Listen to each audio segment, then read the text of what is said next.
Channel dear sir efficient student. आज हम start करेंगे फर्दर। हमने 9 क्वेश्चन कंप्लीट कर लिए हुए हैं। जैसे कि आपको पता है कि मैं हर लेक्चर में ये भी बता रहा हूँ कि मैं एक एक क्वेश्चन कर रहा हूँ ट्रिग्नोमेट्री इंशाल्लाह कंप्लीट एंड तक एक एक क्वेश्चन ही करूँगा, कोई भी क्वेश्चन आपका मिस नहीं इंशाल्लाह होगा। तो मैंने अब क्वेश्चन नंबर लिख दिया हुआ है व्हाइट बोर्ड पर 10 और 11। इसके बाद मैं 12 और 13 भी इसी लेक्चर के अंदर करूंगा और बाकी जो बकिया 4 क्वेश्चन है वो इंशाल्लाह नेक्स्ट लेक्चर के अंदर करेंगे। बहुत ही आसान क्वेश्चन है। इसी तरह जो हमने आर्क लेंथ का एक फार्मूला यूज़ किया था L = r थीटा, उसको यूज़ करते हुए ये वाले क्वेश्चन कर लेंगे। लेकिन ये ज़रा स्टेटमेंट वाले हैं तो ये पेपर में आए तो लॉन्ग क्वेश्चन के तौर पे आते हैं, शॉर्ट के तौर पे नहीं आता। ये भी इस वजह से मैं आपको साथ साथ ये भी चीज़ बताता जाऊंगा कि ये शॉर्ट के हवाले से इम्पोर्टेंट नहीं है, लॉन्ग के हवाले से इम्पोर्टेंट है। तो बेटा ये क्वेश्चन ज़्यादा लॉन्ग के लिए आते हैं।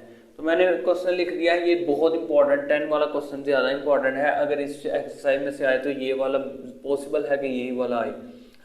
स्टेटमेंट यहाँ पे बड़ी है लेकिन इतनी भी बड़ी स्टेटमेंट्स नहीं है इसकी। जो मेन लफ्ज होते हैं जब मैं बोलूँ तो बेटा आपने साथ साथ इसके मीनिंग भी लिख लेने हैं। अ हॉर्स यानी कि एक घोड़ा है, इज थ्रेड, यहाँ पे थ्रेड मतलब धागा नहीं है, यहाँ पे मतलब है बांधना। क्या मतलब है? बांधना। ये भी साथ साथ लिखते जाए। टू अ पैग, पैग का मतलब होता है किला जिसके हम साथ भैंस को बांधते हैं।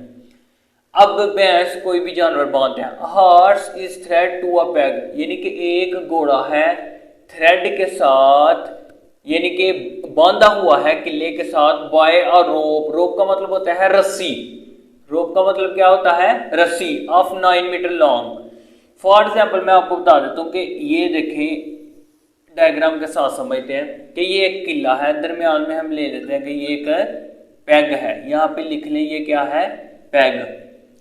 और एज सेंटर, वो सेंटर के अंदर है। If the horse moves along the circumference of circle keep the road tight.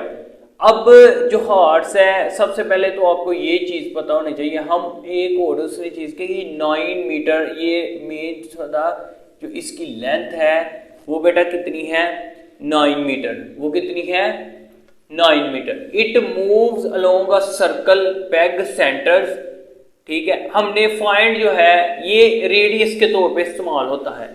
ठीक है, तो हम एक देखते हैं कि फॉर एग्जांपल क्या करना है कि ये जो है यहाँ पे हम कह देते हैं ये हमारे पास क्या है? रेडियस है। और ये जो रोप है, रस्सी मतलब ये रोप, यहाँ पे लिख लेते हैं जी ये क्या है? रोप है। और ये हमारे पास क्या है? इसका रेडियस। और यहाँ पे जो बन रहा है वो एंगल थीटा है। और ये चीज जो है ना इसकी हमने लेंथ मालूम करनी है। तो दोनों के अंदर हमने एल ही फाइंड करना है। बहुत आसान क्वेश्चन है। तो आगे पढ़ लेता हूं मैं। How far it will move gone when the rope turn through the angle. जो एंगल है वो कितना बन रहा है? कितना एंगल है जी? 70 डिग्री। ये शायद एंगल ही लिख लें। अब 90 यहाँ पे बनता है तो मैंने 70 यहाँ पर बना लिया है। मैं यहाँ पे लिख लेता हूँ। पहले क्या क्या चीज दी गई है हमारे पास? बेटा थीटा है, एंगल है 70 डिग्री। आपको पता है मैंने पहले ही, अब जो बच्चे मेरा रेगुलर देख रहे हैं तो क्वेश्चन नंबर 4 के अंदर मैंने डिटेल से एक एक क्वेश्चन किया, साथ ये भी बताया था कि थीटा की जो वैल्यू हमेशा हम रेडियन में लेंगे। तो इसको रेडियन में कन्वर्ट कर लेते हैं π/180। और जब हम 7 पाई ओवर आ जाए 70 π/180 आ जाएगा तो बेटा जब हम पाई की वैल्यू पुट करेंगे जी कितनी होती है? 3.1416 भी लिखना चाहे लिख लें, नहीं तो कोई इशू नहीं। तो क्या आएगी? हम कैलकुलेट से कर लेते हैं जी। 70 मल्टीप्लाई 3.1416, तो ये हमारे पास जो वैल्यू आ रही है बेटा डिवाइड कर देते हैं साथ ही 180 के साथ। तो ये हमारे पास वैल्यू आ रही है जी 1.22। पॉइंट के बाद हम 2 ही ले लेते हैं। तो ये अब किस फॉर्म में आ गई है? रेडियन के अंदर। ठीक हो गया, क्योंकि इसके अंदर हमने π/180 ही यूज किया है। इसके बाद जो एक और चीज दी गई है इसका रेडियस। रेडियस कितना है जी? रेडियस उसने बताया था कि कितना है? 9 मीटर। ये कितना है? 9 मीटर। तो हम आर भी लिख लेते हैं जी, हमारा कितना है? 9 मीटर। तो फाइंड हमने क्या करना है, एल हमने फाइंड करना है, ये वाली लेंथ मालूम करनी है। तो बेटा हमारे पास आपको पता है कि वी नो डैट, हम जानते हैं वी नो डैट कि एल बराबर है आर थीटा के। तो हमारे पास जो आर है वो कितना आ रहा है 9, और थीटा जो है, थीटा की वैल्यू आई है 1.22। तो जब हम इसको कैलकुलेटर के साथ मल्टीप्लाई कर लेते हैं जी 1.22 मल्टीप्लाई 9, तो बेटा हमारे पास जो फाइनली आंसर आ जाता है वो क्या आ जाता है जी 10.98। तो ये लेंथ है। और यूनिट हम कौन सा इस्तेमाल करेंगे, यहाँ पे यूनिट इस्तेमाल करेंगे बेटा, यहाँ पर हमने देखना है कि कहाँ पे एल, यहाँ पे अगर एल फाइंड करना है तो आर के साथ जो यूनिट होगा वो लग जाएगा। तो अगर आपने आर फाइंड करना है तो एल के साथ यूनिट होगा वो लग जाएगा। तो यहाँ पे मीटर है तो लिहाजा बेटा आपने मीटर लगा देना। ये हमारा आंसर है। ये इंपॉर्टेंट क्वेश्चन है, स्टेटमेंट वाली इस एक्सरसाइज में सबसे ज्यादा इंपॉर्टेंट। अच्छा, क्वेश्चन नंबर 11 देखते हैं। ये बहुत ही सिंपल है। The pendulum of clock is 20 centimetre. एक पेंडुलम ऑफ क्लॉक है जो कि 20 सेंटीमीटर है। मतलब क्या हुआ है, जो इसका रेडियस है वो कितना है 20 सेंटीमीटर है। लॉन्ग लंबा कितना है, लॉन्ग लंबा है 20 सेंटीमीटर लंबा है। इट स्विंग एन एंगल 20, जो एंगल उसका बन रहा है 1 सेकंड के अंदर वो बन रहा है 20। हमें डायग्राम के बगैर इसकी समझ नहीं आएगी। डायग्राम पेपर में तो जरूरी नहीं होती, लेकिन बेटा अब याद रखें कि अगर आपने डायग्राम बनाई है तो उससे ज्यादा इंप्रेशन पड़ता है। जैसे में हम बना लेते हैं पेंडुलम के, एक ये आ गया हमारे पास एक। अच्छा, तो हमने पेंडुलम बना लेते हैं, ये हमने बना लिया, ठीक है। इसके बाद जो उसने हरकत करनी होती है टू एंड फ्रो, पहले ये ऐसे बना लेते हैं। चलो सीधा सा करके पहले बना लेते हैं, फिर हम कर लेंगे।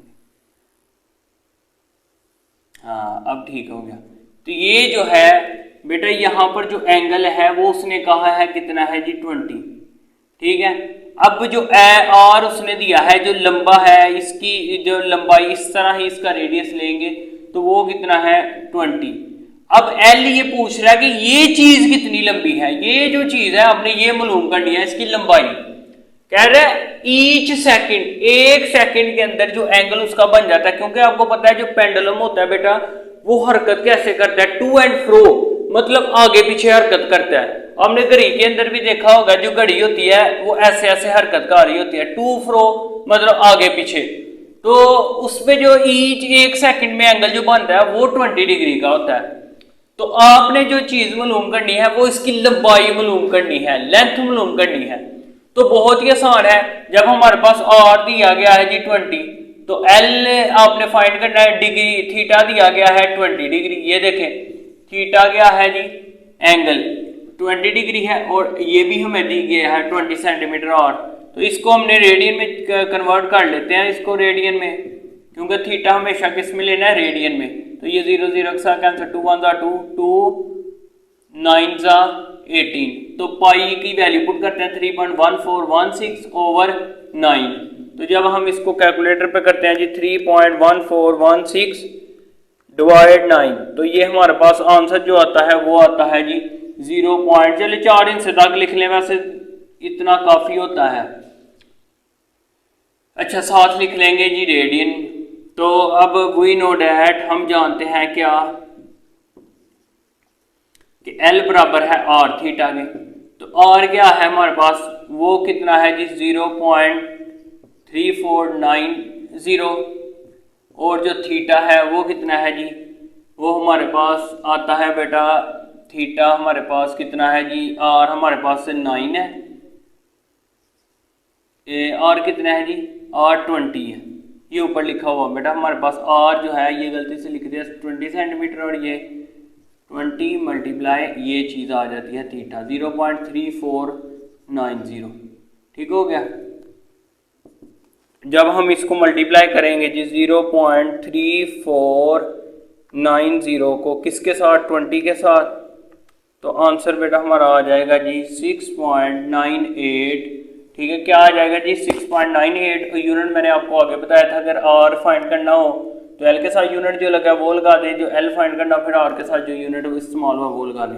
तो इसके साथ सेंटीमीटर रहा था, यहाँ पे जवाब आ जाएगा जी L = 6.98 सेंटीमीटर। तो अब बेटा हम क्वेश्चन करते हैं जी 12 और 13, बाकी इंशाल्लाह नेक्स्ट लेक्चर में करेंगे। अच्छा तो बेटा 12 क्वेश्चन स्टार्ट करते हैं, बहुत ही आसान है। तो लिहाजा यहाँ पे मैं स्टेटमेंट पहले पढ़ लेता हूँ क्या है, इसके बाद हम डायग्राम बना के समझेंगे। ये बहुत ही आसान क्वेश्चन है। Assuming the average distance of the earth, आपने अज्यूम करनी है, मतलब फर्ज करना है अर्थ से जो डिस्टेंस है, कहाँ से, फ्रॉम सन, सूरज से जो अर्थ का डिस्टेंस है वो कितना है जी 148.6 kilometre, and angle subtended by the sun at eye of a person on the earth, जो एंगल वहां पे बन रहा है वहां पे 9.3 मल्टीप्लाई 10⁻³ रेडियन फाइंड करना है। डायमीटर ऑफ द सन मतलब L फाइंड करना है। जो L का जवाब आएगा उसको हम कह देंगे जी ये डायमीटर है, मतलब D का जवाब आ गया। लिहाजा पहले बना लेते हैं। यहाँ से पहले मैं बड़ा सा एक सूरज बनाता हूँ ना डॉटेड से, क्योंकि फिर अंदर हमें बनाने पड़ेंगे। थोड़ा सा और मजीद बड़ा कर लेता हूँ।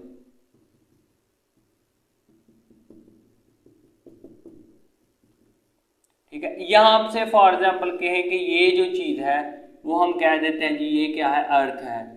तो यहाँ से बेटा यहाँ से दरमियान से करते हैं जी, यहाँ से ये जो चीज है फॉर एग्जाम्पल ये कह दें कि ये क्या है, मून है। ठीक है, अब आपने जो फाइंड करना है, पहले तो उसने वैल्यू जो दी है वो आर दिया है, तो हम लिख लेते हैं जी आर है 148 × 10⁻⁶ किलोमीटर। तो जो हमारे पास एंगल है थीटा, मतलब उसने रेडियन में दिया है, तो वो हम ऐसे लिख लेते हैं, थीटा में रेडियन में चाहिए होता है। तो वो हमें ये भी पता है कि उसने पूछा हुआ है और एल फाइंड करना है, मतलब डायमीटर प्रूव करते हैं। हमें ये भी पता है कि इसका फॉर्मूला क्या है, L = R है थीटा। आर की वैल्यू पुट करते हैं 148 × 10⁻⁶, तो यूनिट एंड पे लगाएंगे। इसके बाद थीटा की है जी क्या जी 9.3 × 10⁻³ तो इसको एक ही दफा मैं कैलकुलेटर पर सारे का सारा कर लेता हूँ। क्या आता है 148 × 10⁻⁶, इसके बाद मल्टीप्लाई 9.3 × 10⁻³ तो बेटा इसका हमारा जो जवाब आ रहा है वो आ रहा है जी 1376400। तो L के साथ अब R के साथ यूनिट किलोमीटर है, तो यहाँ पर क्या आ जाएगा, किलोमीटर। तो लिहाजा यहाँ पर हम लिख सकते हैं जी डायमीटर ऑफ सन, मतलब D का जो जवाब है, जो D है वो किसके बराबर आ रहा है जी 1376400 किलोमीटर। ठीक है, डायमीटर ऑफ द सन जो हमारे पास आ गया है वो हमारे पास ये है। फाइनली बेटा ये लास्ट है इस लेक्चर का क्वेश्चन, लास्ट है। इंशाल्लाह बाकी नेक्स्ट लेक्चर के अंदर करेंगे। ये भी बहुत आसान सा क्वेश्चन है। अ सर्कुलर वायर, एक सर्कुलर वायर है, उसका जो रेडियस है वो 6 मीटर है। ये भी डायग्राम के बगैर नहीं समझ आती। ये देखें, एक मैं यहाँ पे बना लेता हूँ। ये क्या है जी, सर्कुलर वायर है। तो इसका जो सेंटर है और उसका रेडियस आपको पता है यहाँ पर होता है, तो ये है 6 मीटर। ये कितना है जी, 6 मीटर। तो ये क्या है, सर्कुलर वायर है। क्या है, circular wire. Straight then bend as lie along the circumference, ये जो टोटल होता है इसको बोलते हैं सर्कमफ्रेंस ऑफ हुप रेडियस 24 है। अब ये भी बनाना पड़ेगा क्योंकि उसने दोबारा रेडियस दे दिया है, तो ये फिर एक दफा और बना लेते हैं। यहां पर जो रेडियस है वो बेटा कितना है जी 24। ठीक है, 24 सेंटीमीटर। कितना रेडियस है जी 24। और आपने फाइंड बेटा यहां पर क्या करना है, find the measure of angle. आपने फाइंड करना है मेजर एंगल। तो यहां पे हम बना लेते हैं जी एंगल, मतलब हमारे पास एंगल जो है ये चीज हमने फाइंड करनी है। और यहां से यहां तक जो डिस्टेंस है, मतलब हमारे पास जो होगा L वो कितना है। सर्कुलर वायर जो एक सर्कल होता है वो कितने डिग्री पर होता है, ये बड़ी डिटेल से मैं समझा दूंगा। वो 360 डिग्री पे होता है। यहाँ तो इसको रेडियन फॉर्म में लिखे तो 2 पाई लिखते हैं, क्योंकि इसकी वैल्यू जो होती है 180 होती है। 180 को 2 से मल्टीप्लाई करें, यही या ये लिख लो या ये लिख लो।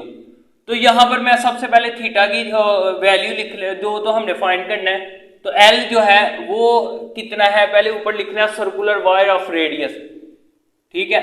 Circular of wire of radius वो है 6, ये देखें सर्कुलर वायर ऑफ रेडियस वो कितना है जी 6 सेंटीमीटर। लिहाजा हमें चाहिए क्या एल, तो उसकी जो एल आ जाएगी वो आपको पता है कि 2 पाई से मल्टीप्लाई करके आएगा, क्योंकि जो टोटल है सर्कल वो कितने डिग्री पे है 360, तो इसका जवाब आ जाएगा जी 12 पाई। तो जो एल है हमारा ये आ रहा है जी 12 पाई। तो बेटा हमने फाइंड करना है, यहाँ पर एल हमारे पास गिवन है, उसके बाद उसने एक और चीज दी है जी रेडियस, ठीक है। ये भी रेडियस था लेकिन ये पहले के लिए था, ये जो चीज हमने निकाल ली है। दोबारा उसने दिया है कि ये आपके पास रेडियस है, जो कि रेडियस आपके पास कितना है जी 24 सेंटीमीटर, कितना है जी 24 सेंटीमीटर, और पूछ रहा है कि एंगल यहाँ पर कितना बनता है, ये हूप है, ठीक है। ये हमारे पास हूप है, यहाँ पर रेडियस है, सिंपल सा क्वेश्चन है जी। एल इज इक्वल टू लगाएंगे आर थीटा, तो एल की वैल्यू है जी 12 पाई, तो आर की वैल्यू कितनी है जी 24, थीटा को ऐसे लिख लेते हैं, ठीक है। ये मल्टीप्लाई इधर आके आ जाएगा, डिवाइड 12 पाई ओवर 24, और इधर आ गया थीटा, 12 1 जा 12, 12 2 जा 24, तो थीटा का जवाब आ गया जी पाई ओवर 2 रेडियन। तो लिहाजा बेटा हमारा जो है ये लेक्चर खत्म हुआ। इसमें हमने 11 12 13 कितने क्वेश्चन किए हैं 13 तक, मतलब 9 10 11 12 13 जितने भी किए हैं, 9 हमने 9 तक पहले किए थे, और 10 से लेके 13 इस लेक्चर में जो बकिया रह गए इंशाल्लाह वो नेक्स्ट लेक्चर में करेंगे। एक एक क्वेश्चन मैंने कहा था, तो उसी तरह बेटा मैं कोशिश कर रहा हूँ कि एक एक क्वेश्चन सॉल्व करने की। इस तरह बेटा किसी किस्म की कोई भी प्रॉब्लम हो तो मुझे कमेंट्स में ज़रूर बताएं, और आप इसको अपने दोस्तों के साथ ज़रूर शेयर करें ताकि वो भी इससे फ़ायदा हासिल कर सकें। और बेटा ज़रूर जितने भी आपके रिलेटिव जो भी इसके रिलेटेड पढ़ते हैं 11 क्लास में हैं, तो उनको ज़रूर बताएं ताकि वो भी इससे फ़ायदा हासिल कर सकें, और दुआओं में याद रखें। अल्लाह हाफिज़।